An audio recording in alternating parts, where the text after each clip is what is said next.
Magandang hapon po sa inyong lahat. For today's video, gusto ko lang po i-share sa inyo ang mga kaganapan ngayong hapon.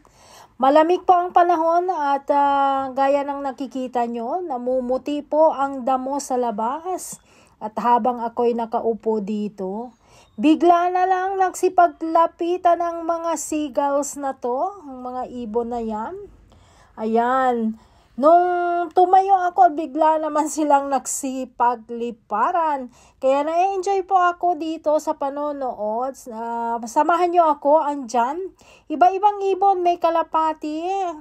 At minsan yung itim na parang uwakyat ang tawag nun, nandyan din at nakipag-join. Ayun, pabalik na naman sila ulit at na-enjoy dyan sa kanilang kinakain sa labas. At ako'y nanonood dito. Tingnan nyo nga naman yan. Ngayon lang din ako nakapag-experience close up sa mga ibon na yan at dumadami sila. Sama-sama sila dyan, may kalapati at parang maka-friendship naman. At itong isa, parang iba ang kulay na parang brown.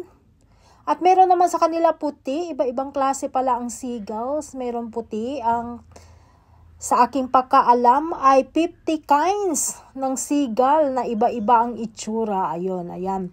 Tingnan nyo yung isa, ang laki naman ang kinuha niya. Ano kaya yan? Naku, mabulunan ka, dahan-dahan.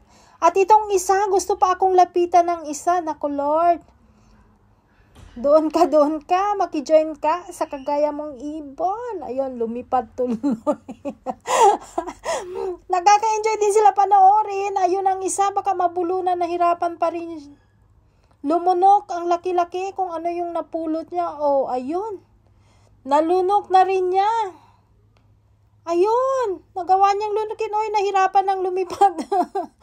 Ayun, umalis na rin at may naiwan dyan, isang kalapati. Nako, nakaka-enjoy panoorin kung alam nyo lang. Nakalimutan ko yung kape ko, lumamig na. Sa kakapanood sa kanila. Ayun, swerte daw pag ang ibon ay lumalapit sa place.